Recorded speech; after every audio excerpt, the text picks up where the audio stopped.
Benn Jordan, aka the Flashbulb. Thank you for joining us here on Chasing Void. Hi, how are you? I'm very, very well, thank you. It's an absolute pleasure to meet you. We've been chatting for a couple of minutes prior to this, and it's already super, super interesting. But yeah, and so there's lots to get into, but what I'd really love to just get from you in the very beginning, before we get into all the experimental stuff that you're doing now, is what was your first introduction to music and making your own music? Because you're someone who I've listened to for an incredibly long time, and probably more so since the pandemic. I got into your whole YouTube channel, which is fascinating stuff. Oh, awesome. How did you get your first start listening to music, making music? I think the first moment that I remember, I was very young, and I remember watching the Muppets, and Buddy Rich was on the Muppets, and he had a drum battle against Animal. And that, I was just like, I want to be Buddy Rich. I want to beat Animal at the drums. Like, I loved the virtuosity of jazz players at the time. And then my step-grandfather, who I lived with, who raised me, he listened to a lot of, like, he listened to Joe Pass and Buddy Rich and stuff like that. And so I got really into these virtuoso jazz players. And then at some point around like 5 years old, I really wanted a guitar.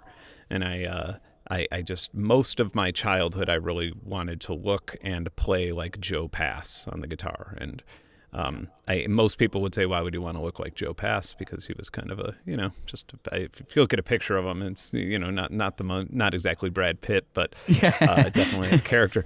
But he just looked really respectable, and his playing was incredible. And he has records that were just him playing the guitar that now I listen to and I actually laugh to, because they're just him playing the guitar with nothing. It's just like into a microphone, and a record label would just pay him to do this. And you could tell that there's like this big band happening in his head, and he would just be playing the guitar part, and that would be the record. And for some reason that was just so fascinating to listen to, like, what is going on in this guy's head.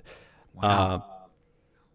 But I think that the voyage, though, is like I was living in South Chicago, which is where Acid House came from and all these other things. And so electronic music was like mainstream. It was like on all the radio stations. There was like dance shows on television that were just like Acid House and people dancing, on Friday night. You would just have this on.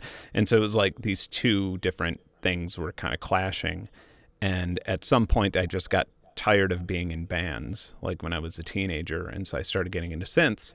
And so the first thing I wanted to do naturally was like program the drum machine to play Buddy Rich solos, but even faster than Buddy Rich could, or, something like that. And that kind of, once I started doing that, I'd meet some people who were like, you got to listen to Aphex Twin, and, you got to listen to these. There's these other people over in the UK doing this, and that in a much more interesting way even. And so I'd listen to that, and, that became influence as well at the time. And so it was just this, and then everything just kind of exploded really fast, I think, creatively. From when you started making music like that, you mean?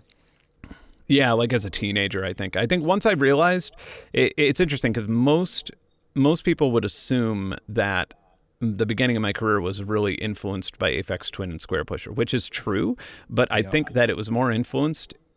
Once I heard of them and once I heard their records, I was like, oh my God, this is okay to do. It was almost like validation. Like, it was like, oh wow, okay, so I could actually like release this and maybe make a living from it, because it was nonsense in my head before that. It was just something I was really into. And, I always thought that I would have to make like industrial music, or I would have to, make rock music or something like that to ever make a living.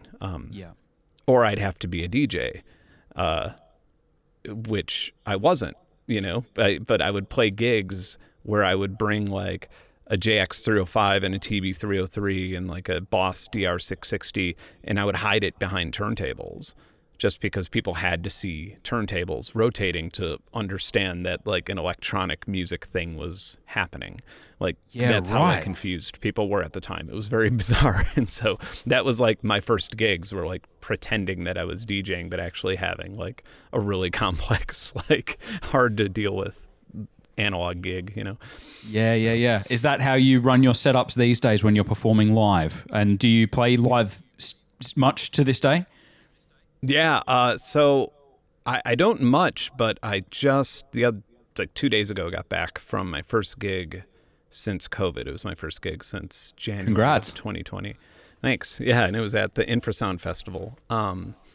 Yeah, and it was funny because I think that like right away, like Telephone Tel Aviv, Richard Devine, Mr. Bill, like my stage setup was like the stage I played, the main stage was like a really awesome IDM setup, right? And it was just really funny because like Josh from Telephone Tel Aviv like just came into my green room or my green tent. I don't know. It was like this little like this thing they had set up. And he like came back there and was just like, he was just like, what is the matter with you, man? Like, do you not understand that laptops cost, like, cause I just had tables and tables, like multiple tables of gear set up and like all this stuff. Yeah. Yeah. He was just like, why do you put yourself through this? And I was like, I don't know. Yeah, like I really should stop. I'd play more gigs if this was easier to set up, but I spent the entire day out there like setting everything up and stuff. So Yeah. No, that's amazing. Going back to what you said about obviously wanting to be Buddy Rich, I remember the first time that I heard Soundtrack to a Vacant Life, which was the second release that I listened to yours after the Bind Dump EP. And it was the real sound of drums that I gravitated towards. You weren't looking to make it sound like a drum machine. Your drums sounded like real drums being played at a breakneck pace, but they were so nuanced with so many dynamics. And I have a background in drumming as well, so I heard that and I'm like, holy shit, this guy's a drummer. This guy gets it. It was crazy. Yeah. Oh, thank you. Yeah, I mean that vibe, especially like with the emphasis on the snare and like the emphasis that Buddy had on, it was like he had his own like love affair with each piece of the kit. Like it was such a weird thing, and the way that I used to watch videos of him playing, and that sort of led to me. I'm not really that great of a drummer, but I hold my sticks the way Buddy does, and I bounce them the way Buddy does, and that like makes me seem like a great drummer. Like people don't believe that I could roll with. Like a lot of those fills and stuff that you hear, a lot of people are like, there's no way you could play that in one take. And it's like, well, yeah, but you could roll with one hand. Like most people don't realize that with a match grip, you can't, but like you could just bounce off the side of a snare and like roll really fast with one hand and then hit everything else. And it sounds amazing and doesn't even take that much skill once you just learn that. Yeah, and believe it or not, it's actually made its all the way into metal as well. I don't know how into the kind of like death and black metal scene you are, but there's actually, they use it. It's called the gravity blast, where they roll off the rim and it's just like super fast blast beats.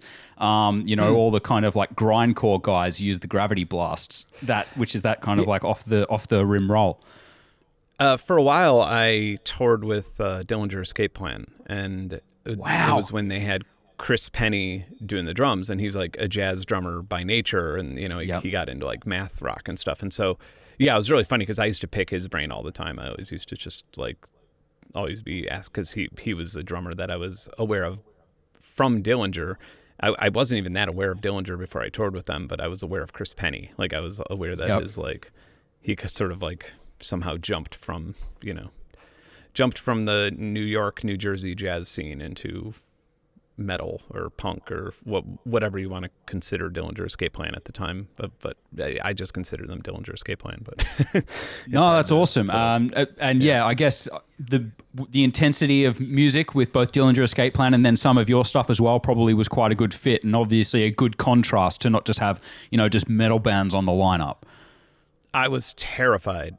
I didn't know. I had no idea what their music was like. Like I kind of just went on the tour, and I think the first time I the first day of tour with them, I didn't open the show yet. I think I like saw them perform one show with a different opener or something like that, and then I had like the rest of the tour living on the bus with them and stuff. And so I remember just watching it and being like, oh no, like this is going to be like, I'm going to get everything thrown at me on the stage. Like, there's mosh pits and stuff. And I'm familiar with metal, but there was like a big, there was a big disconnect at the time. Like I just wasn't aware that that was what Dillinger was at the time. But by the end of that tour, not only was the crowd very open-minded, they made a great, in terms of like making that pick, I thought it was like crazy of Ben Weinman to like pick, have me open. But it wasn't. I mean, he knows his audience, and Dillinger fans are extremely open-minded. And I gained a lot of fans from touring with them and any involvement or production with them.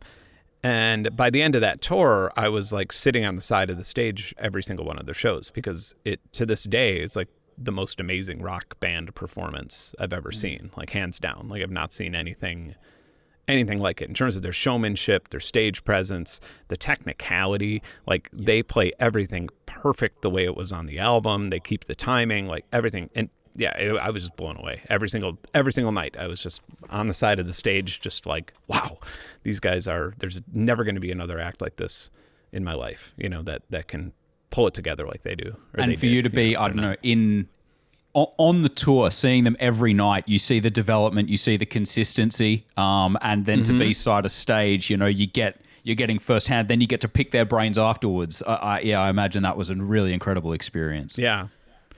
Yeah, I mean, it was like it's like they invented this thing of theirs out of thin air. Like you realize, like I realized that at some point, like it wasn't just screamo or death metal or something. It was like it was their own little world that they created musically and in a show, and it was like as much of a performance as it was a musical experience, and I think forever now I listen to their albums differently as a result of that. Like there was a sort of reeling back, the first time I listened to their music, but now it's like I get it, and now I'm this old guy who can listen to that kind of music in the car and not feel embarrassed. I don't know, not feel like I'm too old for it or something. Yeah, no, yeah, just it's just like one of those things where it's like when you play music like that for a friend or something, they're just like, "What? You listen to this? This is crazy." But yeah.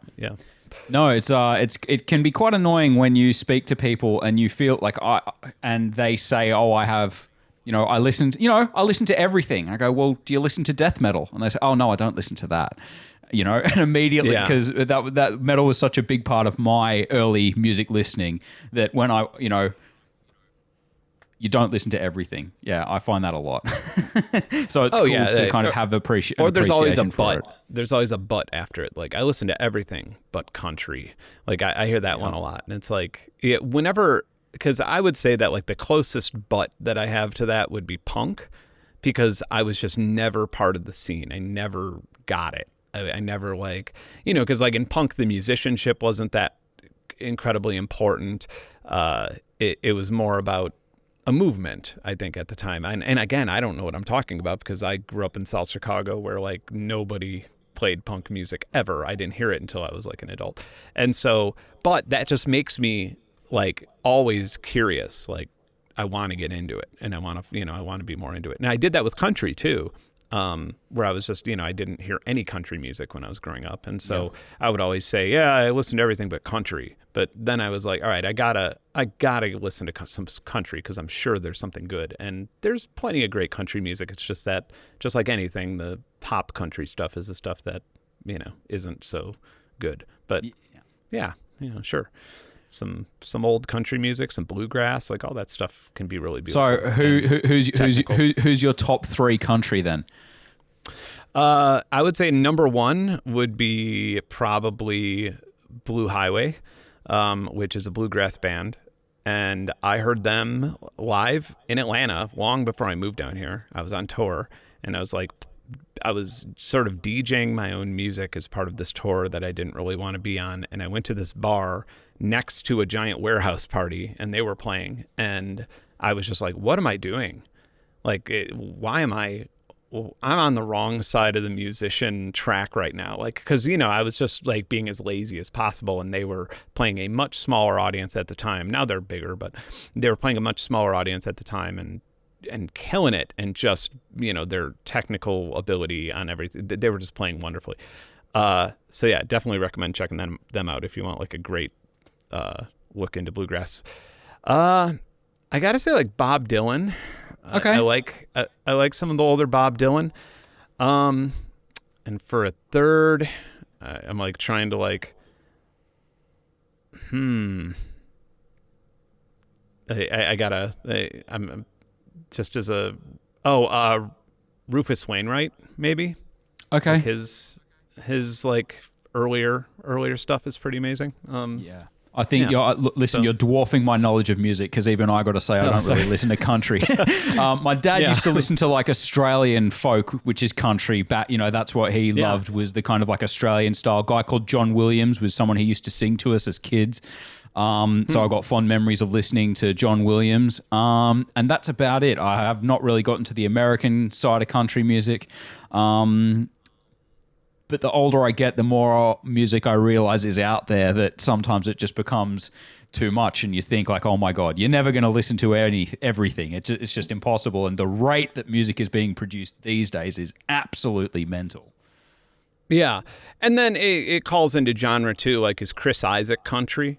Like, would you consider Chris, like, because I want to say him, like his older music is like mind blowing to me. I used to listen, that was probably like my first exposure to any country, just because you have this like reverberated guitar and this sort of like, smoothie voice that's sort of, and it's just, I always like really, it's really unique. And it was always like, it just sounded like he was making like some sort of island music or something all the time. And that was always cool.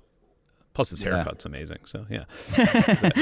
But nice. But yeah. Listen, I want to, if I can, I'd love to bring it back to music production for a minute, because you are someone who has been an avid supporter of Fruity Loops, which is the first piece of production software that most electronic music producers start on. And for anyone listening right now, there's a fantastic YouTube video on Benn's YouTube page where, correct me if I'm wrong, you do your first ever Ableton session and then compare it very deeply to Fruity Loops. So you've come from a Fruity Loops background. Without taking away from, and definitely go check that video out, without taking away from that video, what did you love so much? What do you love about Fruity Loops? And can you compare it to Ableton for us? That video really, and it's kind of funny because there was going to be, if you're familiar with the producer, Mr. Bill, he was actually doing the opposite. He does like the Ableton workshops, and he does like all that stuff. Like he has like a pretty successful like Ableton-ear program or something like that. And he ended up getting like a license for FL Studio and was going to make a track in FL Studio. And then I was doing, and we were kind of doing it in tandem.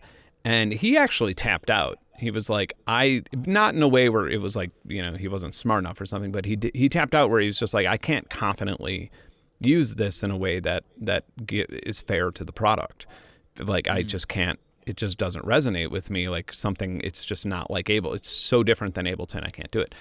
And so I just ended up sort of making my video on my own. And I would say, but that goes to show you like right off the bat, like, how big of a difference is. And that made me realize how funny it is that people think of FL Studio as like a beginner's tool, the one you start with and then you leap off with at some point, when it is probably the most complex of the bunch. Like in terms, not saying that it's the most complex when you first start using it, but it is the one that you can kind of do everything and not have to open up another program in it. Whereas Ableton, there's a lot of things that, you will have to install a third-party plugin, or you will have to go to Max for Live, or you will have to like open it up somewhere else for, I don't know if they have like things like pitch correction yet. I'm trying to like jog my memory for all the things that are missing. But in that video, I definitely list them out where I'm just like, this is very odd that it doesn't have this, very odd that it doesn't have this either.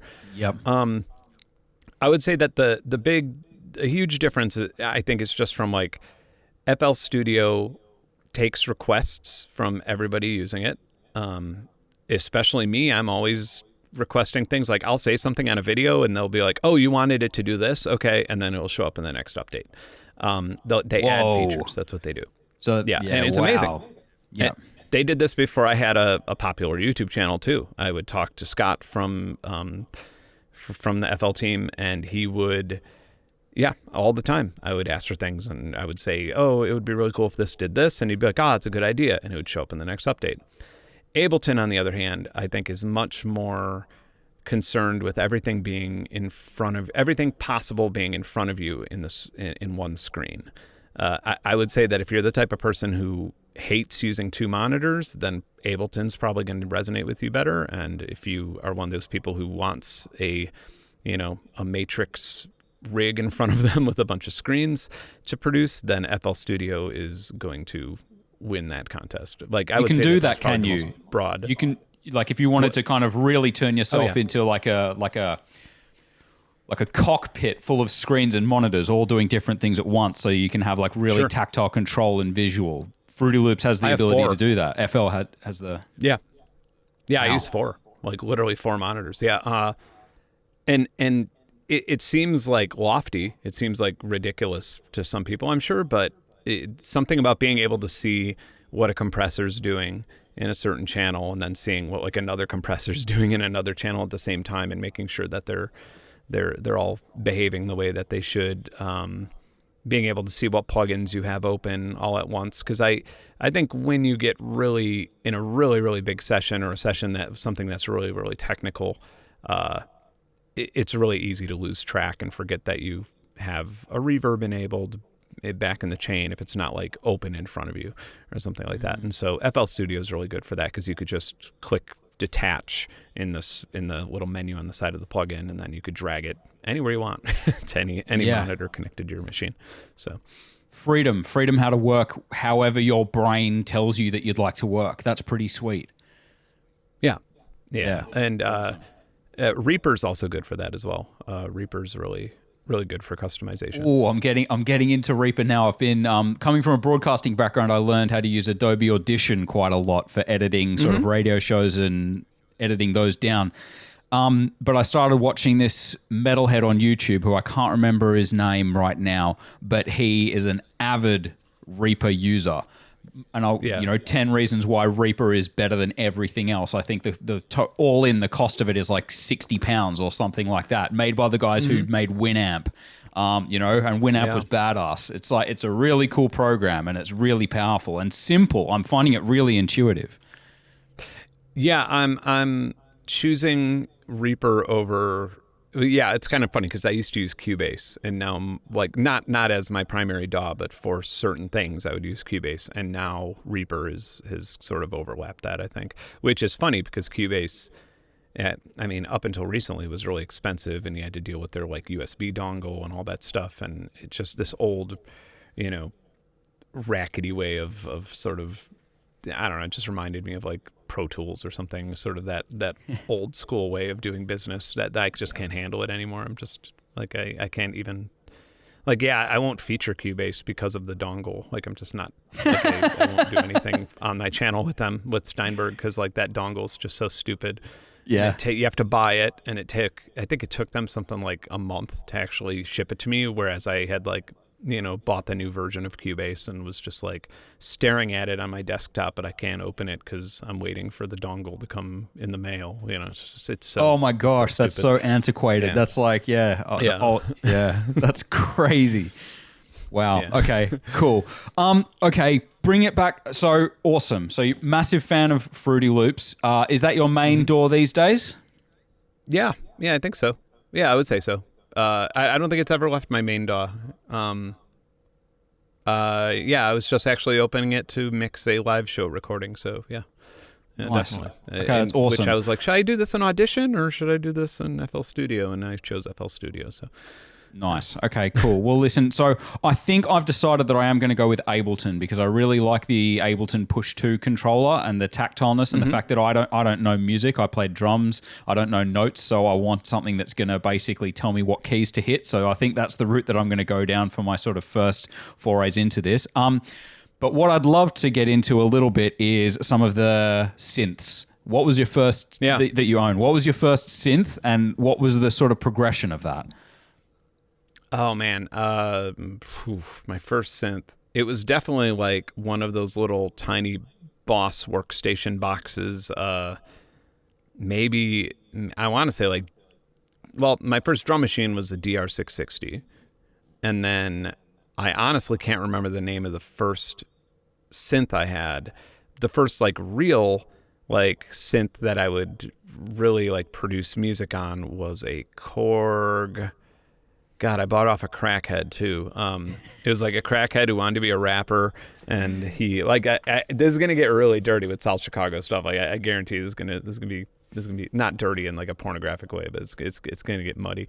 Yeah. Like most of the gear that I had when I was younger, I like bought off of like rappers amateur rappers who also smoked crack, and then chose crack over the rap, and so I would end up getting gear discounts, very, very large gear discounts, just like, anyway, so there are actually times, amazing. I mean, I suppose it's I suppose it's not illegal. There are actually times where I had traded crack for gear, right? Because I lived next to a crack house, and so I could just go get just be like, yo, dude, 2 rocks, and then like get like a keyboard for that, and be like, all right, sweet. And so, I'm trying to remember my first crackhead keyboard, and it was a Korg. It was an old Korg workstation, but the one that I really liked, that really resonated with me was the JX305. Okay. Which I did a video on like a year ago, where I actually tried to make a song on it, after all these years on this little tiny screen, like programming an entire song and the beats and stuff. Yeah. And I mean, it is, by today's standards, it sounds terrible in every possible way. Like there is no reason you would want to use it, other than nostalgia.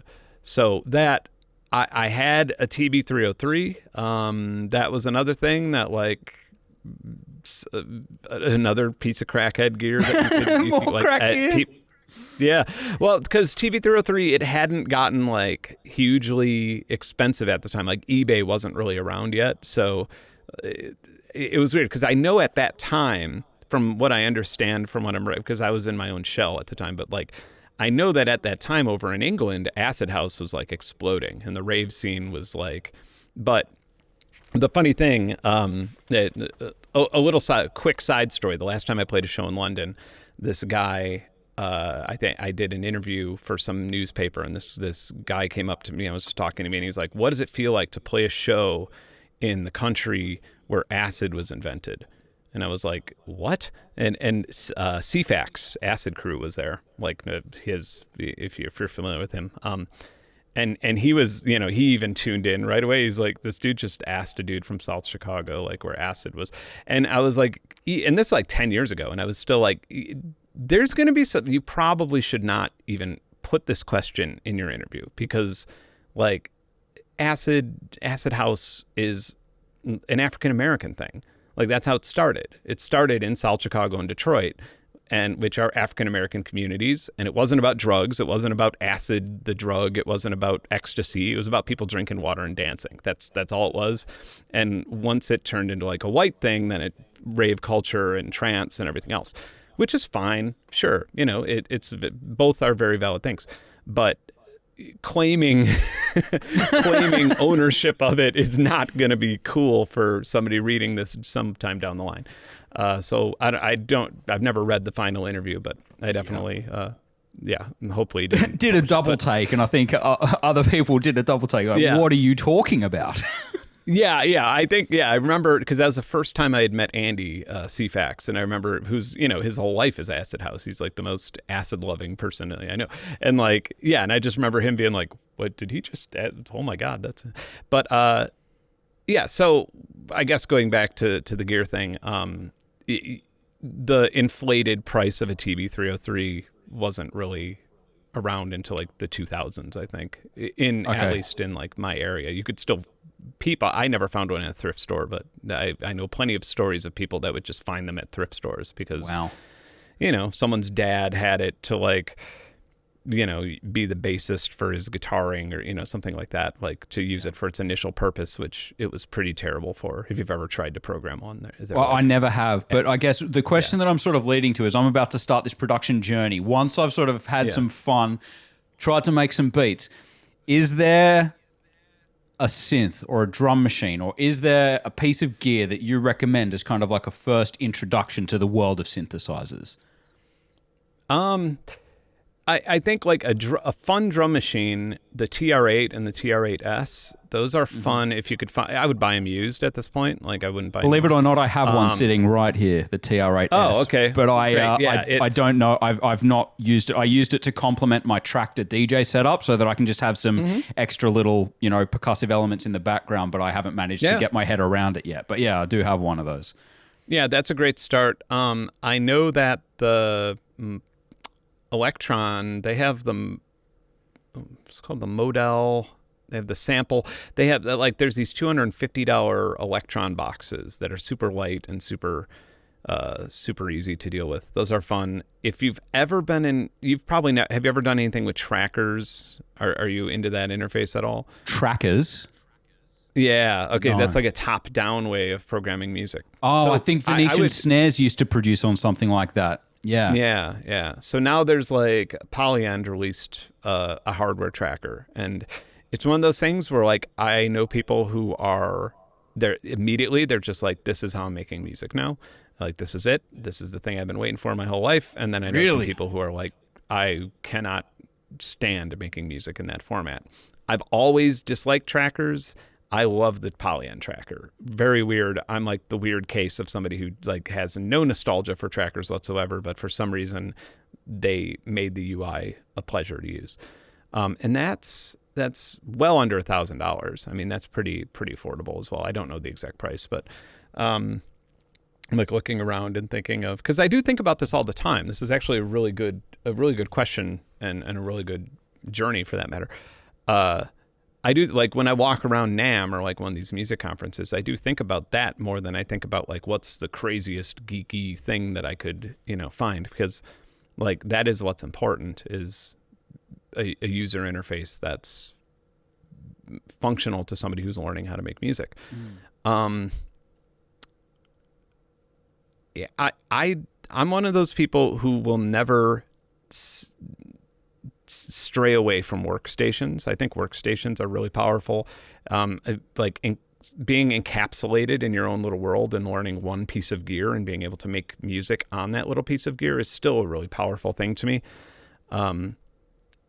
So if you ever find a good deal on like a, Yamaha Montage or something for less than a few $1,000, then that will last you your entire, the next 10 years. You'll be using that for sounds and stuff. But yeah, drum machine, I would say the TR8, TR8S is a great start, because it's not a sample. Well, is the TR8S a sampler? It might be, but I've never used it as one. It has plenty of onboard sounds that are retro and fun to play with and stuff. And cool. Yeah. That's awesome. I'll definitely be giving that a bit more of a go.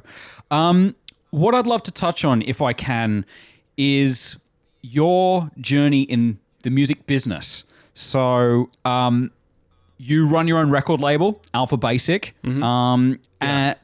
which is something I would long-term, and low-key for a long time has been an ambition of mine, to run a record label, release both my own music and other people's that I find amazing and beautiful and different, and, that would be amazing.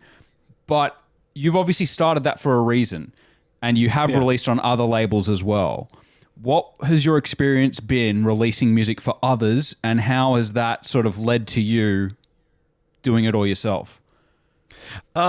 I guess starting out, like I always had a problem sharing royalties with a label or with a third party of any kind. I didn't like it. And I think this comes from like the same South Chicago thing I was talking about earlier, where it's like, I think it's just like a personality trait where you're just like, why are you getting a cut? Like, you're not doing enough to get a cut. And so I grew up in this time when record labels were a necessity. Like the beginning of my career, you needed a record label because you needed promotion. You actually needed a promotional budget. And then like there was no Facebook or Instagram or anything like that, or YouTube for that matter. You needed a promotional budget, and then you needed CDs and records, and you needed somebody to actually have thousands of dollars to have these things printed. And so the best deal you could get was 50% after expenses, and you would never really see any money from that. And when iTunes came out, they take 30%, and then you would have to have a digital distributor, which would take like 30%, and then the label would take 50%, and at the end of the day, you'd get nothing. You'd get close to nothing. You'd never make your money back. And I didn't like that either. I was just like, well, I don't want to be on it. And whatever record label I was on was like, well, that's kind of our business. You kind of have to be. And so I always had this tension. And so when Sublight Records, that was my main record label for a while, I loved the Sublight guys. I never had an issue with them. They went over, basically some distributors did some chargebacks on them at the time, put them in the red. They were releasing Venetian snares too.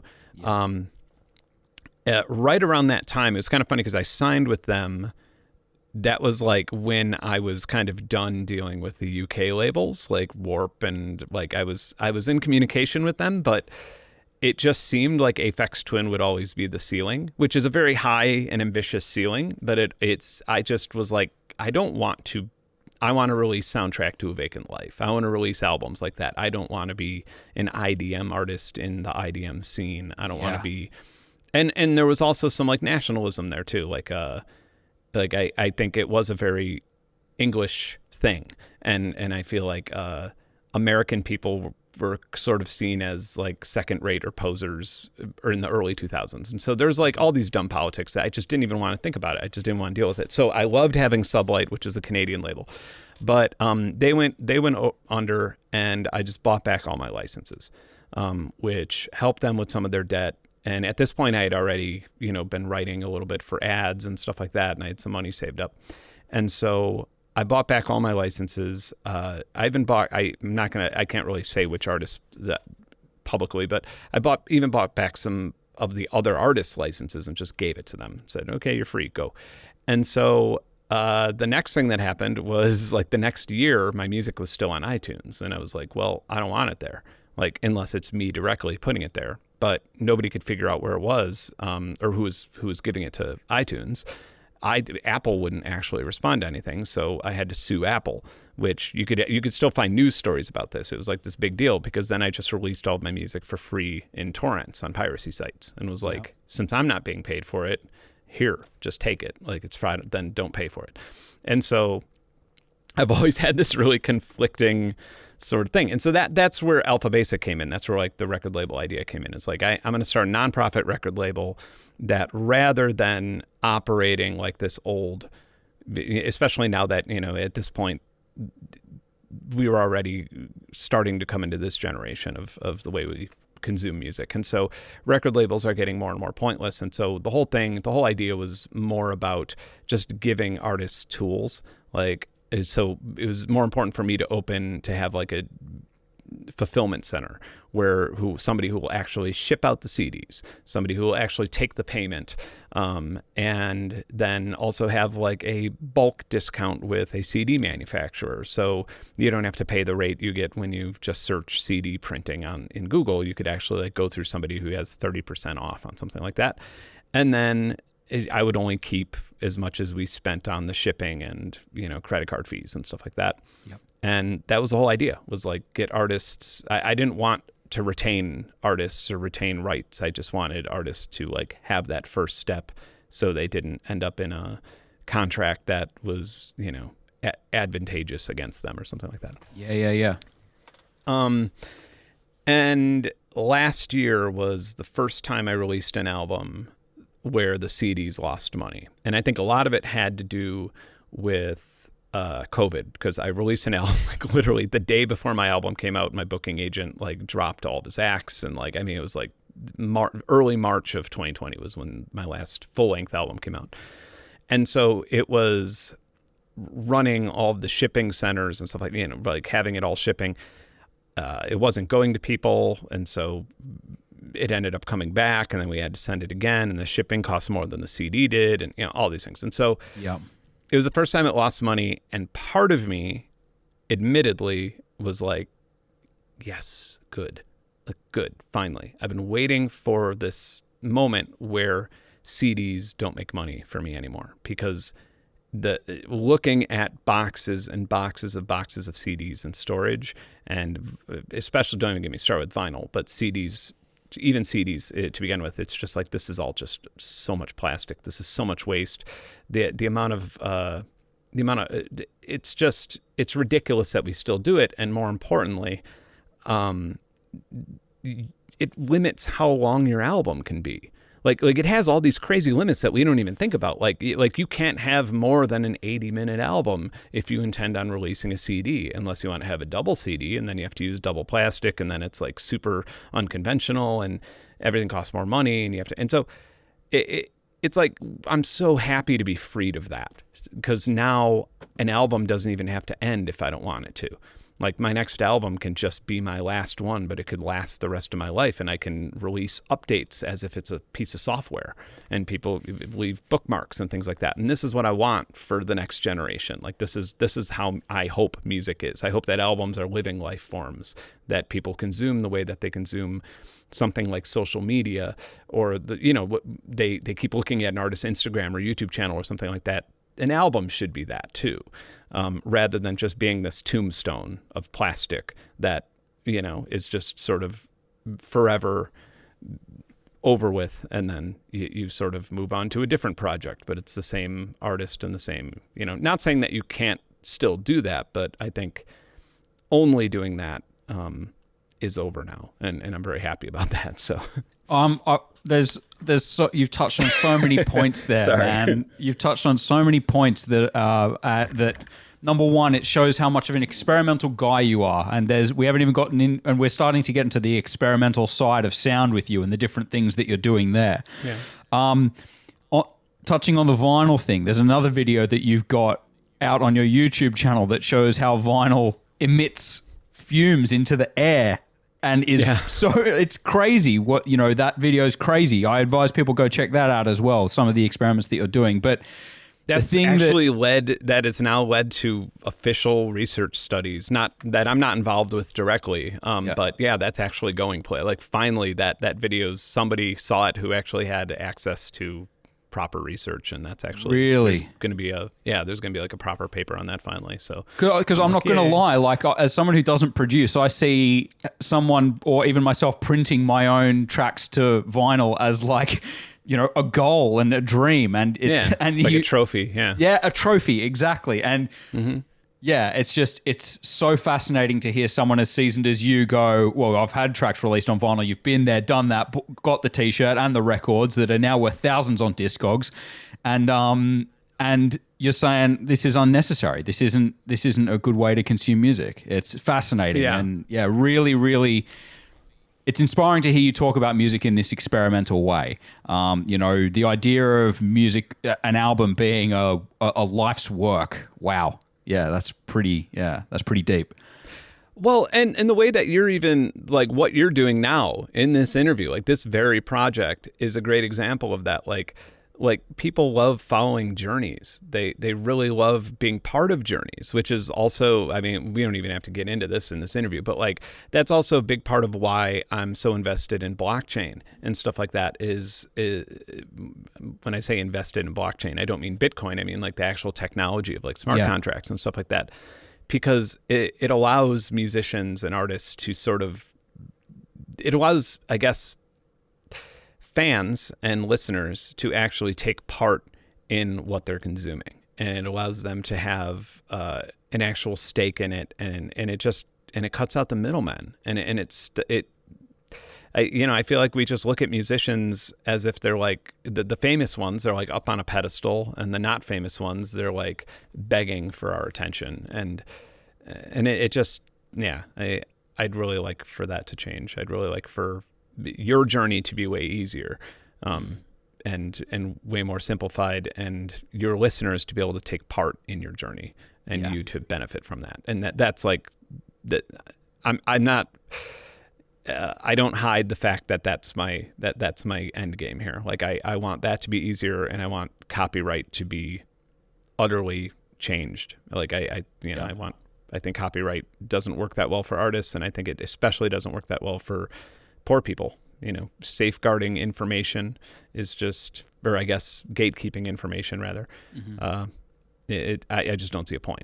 Like I don't think it benefits society or mankind. So, This is why I love your channel. You've got deep views on this stuff because you've been living and experiencing it, as a creator and a musician for so long. So once again, highly recommend you go check out Benn's channel. And hopefully you're enjoying this interview as well, everybody. Yeah, I certainly am. Cool. So I want to get into some of the more experimental stuff that we were talking about at the beginning of the show. We were talking let me just quickly check my notes. We spoke very briefly about Code 9's Sonic Warfare book, and you said that you've been involved in a project. I don't know if you can talk. Can you talk about this? Some of it I can. I can talk about, like, I've been involved in the Hum, which or I guess I've been interested in the Hum, which can go anywhere. And this kind of started from me being involved in sonic weapons and some, like, basically just in exploring them, explaining them, then being hired to make some for like a YouTube show for Vsauce's show and stuff like that. And also I have like some hypersonic sound devices here, stuff like that. I got really interested in what was happening in the American embassy in Cuba, where people basically, where people who worked there were saying that they were being attacked by sonic weapons, that they heard a high-pitched noise or a low-pitched rumble or whatever it was. It was different per person. And some people, it was just things like, I kind of feel nauseous from it. It's creating anxiety and insomnia, things like that, where you could actually be like, well, maybe they were just hearing the air conditioning and they were so paranoid because they're in a country where they feel there might be some hostility and, this could be and they're talking to each other about it, and then they're winding each other up, and it could very well be anxiety caused by mass hysteria with otherwise completely rational people. But then some of these people were actually being looked at under an MRI machine, and they'd find that they had some, traumatic brain injury from it and stuff. And then it's like, okay, well, this just like open up a whole new can of worms. So that, the other side of that is there's a thing called the Hum, which apparently 2% of the world's population hears. And like I mentioned earlier, in the UK, it's actually a pretty big deal. And all of the little hum, I don't hear the Hum, but all of the, I'm a member of many different Hum groups and communities, and I just sort of take notes and read their updates. Honestly, like more than 50% of Facebook for me is just communities that I'm not actually like doing anything to, like regarding the Hum, regarding people that are just talking about what they heard, how it made them feel, how it's changed their life, how it's sometimes ruined their life. And so earlier this year, a couple months ago, I wanted to go to Taos, New Mexico, which is a very secluded place. It's a small town in New Mexico, and it's in the northern desert. And it basically, the reason I like that is because they've been hearing the Hum since the 90s, before the internet. I feel like when you have a symptom and you look it up on the internet and you find somebody else who has it, immediately mass hysteria becomes like a way bigger factor. But the Hum in Taos, New Mexico, this precedes the internet. And it's also much easier to diagnose what's causing it in a small town, because you could be like, okay, are you mining here? No. Okay. Got that one out, but doing that in the UK is like, well, geez, especially an island where you have ships and undersea things going on, and so it was much easier to do there. But COVID, so the COVID starts spiking again with Delta. And so I'm just waiting until we get to the point where we could say this is an endemic and then do it there. Yeah. So that is my Can't Hum wait to story see so that. far. The Hum, the Hum.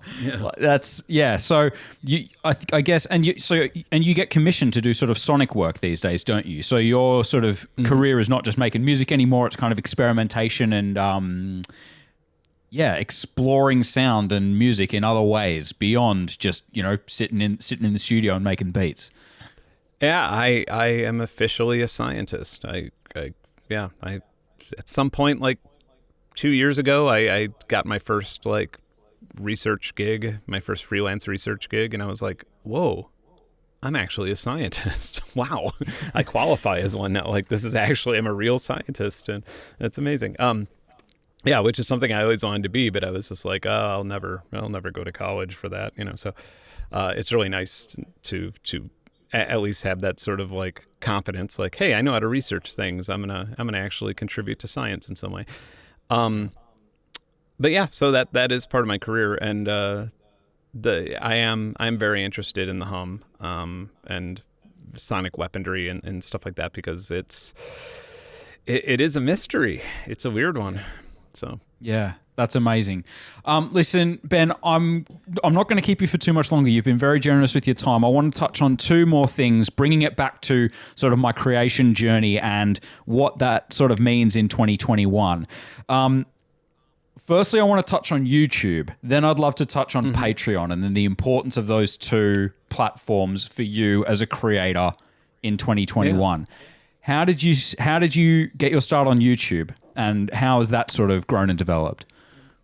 So I've had a YouTube channel since the beginning. I've had one for the Flashbulb, which was just like music videos mostly, and then that's it. I think like one of those videos has like over 1 million views. One of those has like 2 million views or something. Other than that, it's not been like a huge success. The Ben and Gear thing, which is what my more known channel is now, it was originally called.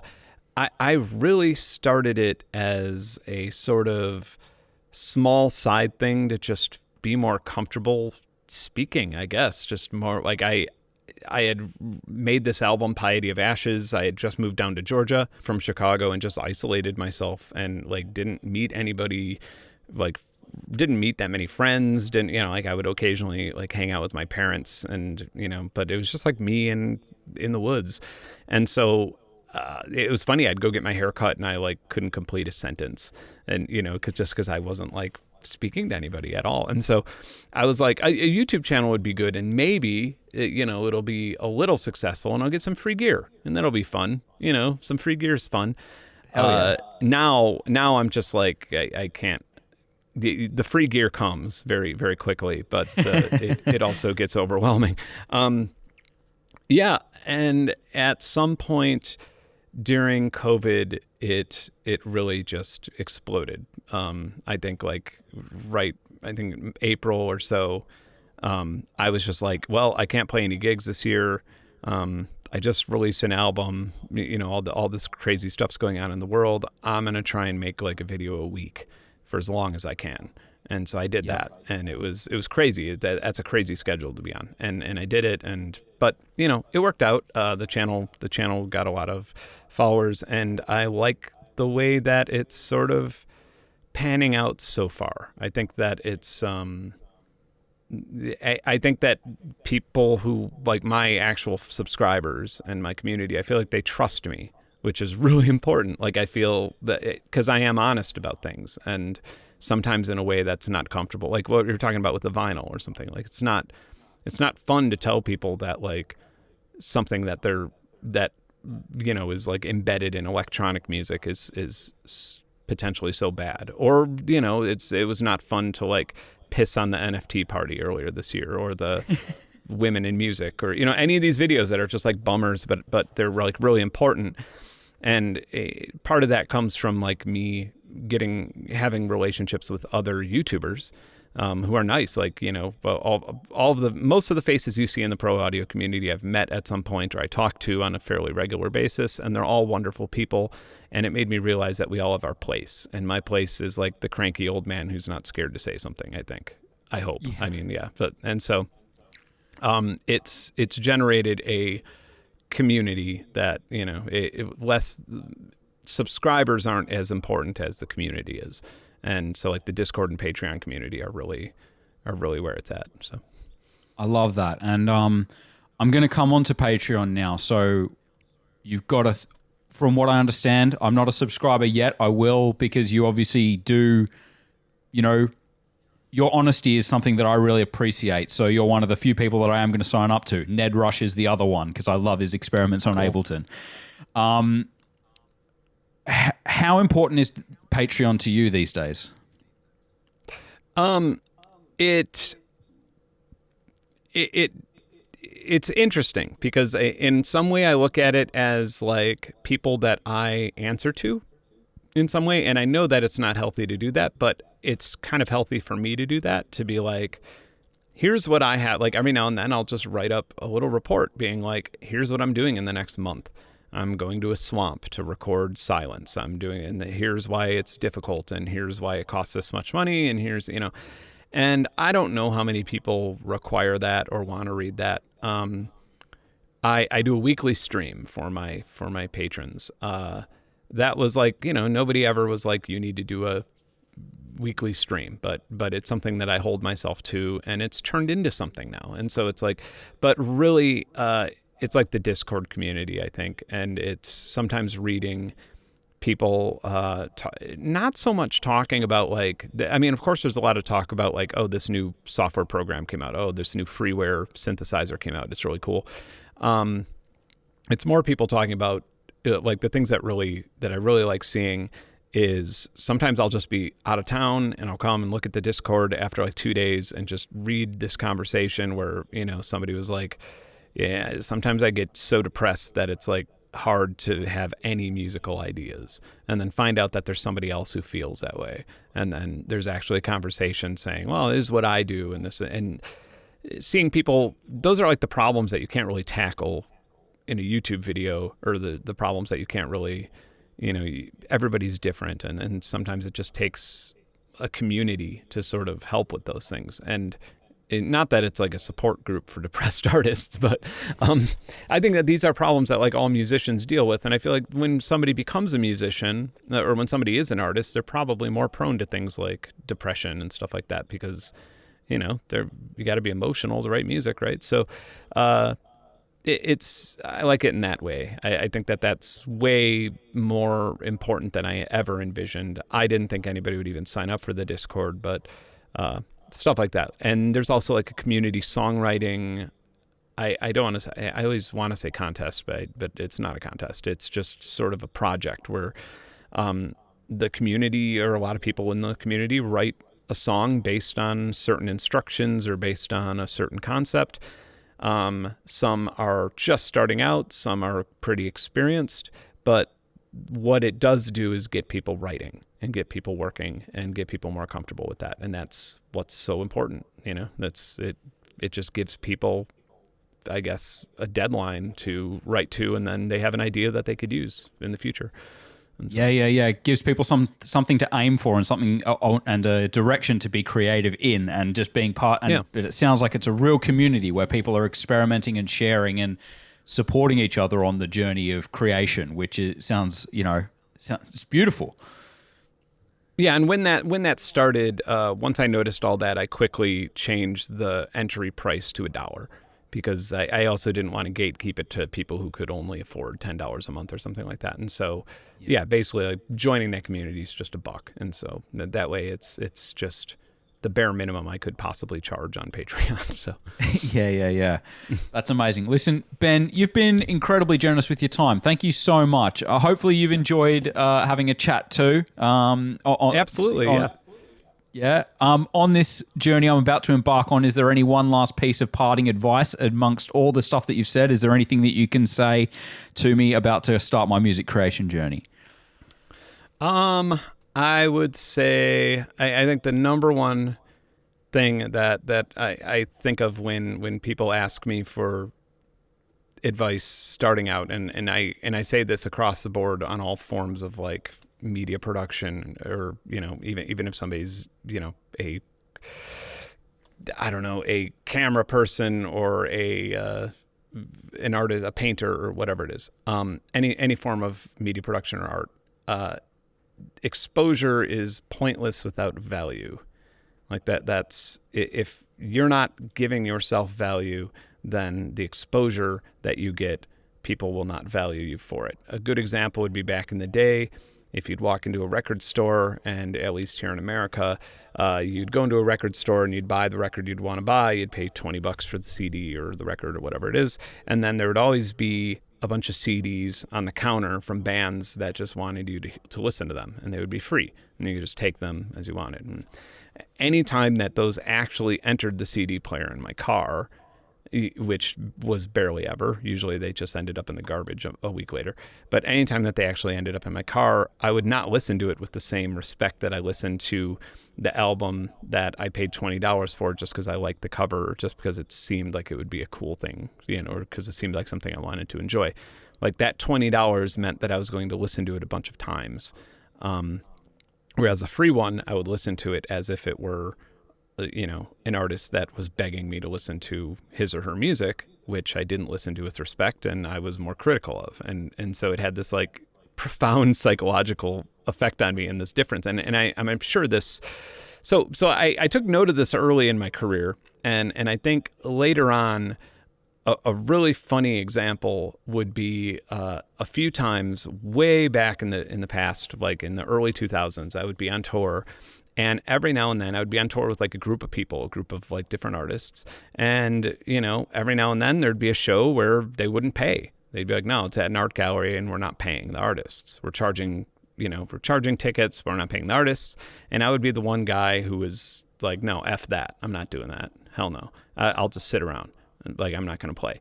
And they'd be like, sure, you're here with your gear? And I'd be like, no, I'll sit on my gear, but I'm not playing unless I'm being paid. Like, because it's not even a matter of like, do I have a place to stay? It's just a matter of precedent. Like, it's worth something for me to play. And the funny thing is those actual shows where I sat out, I ended up selling more CDs than anyone, because they'd be like, that's the guy who's not playing. Oh man, because he needs money to play. And so I guess we'll buy his CD because that must be something to it. Like, that's just how people perceive stuff. And so the music industry is full of people who tell you that to shamelessly promote yourself and exposure is the number one thing. And that's just, value is the number one thing. If you could get exposure with value, then that's good. But exposure without value is an utter waste of your time. And just somebody's just taking advantage of it. So that would be my number one advice and metaphor, I suppose. That is some unbelievably fucking good advice. Yeah, you're still participating in an economy and you're still a business, It's like you're still, and you have to believe in yourself. Like you have to understand that you have to put your own value on your own music. It shouldn't be free. Even in the beginning of your journey, it's still valuable. So Benn Jordan, the Flashbulb, thank you so much. It's been a pleasure. Well, thank you.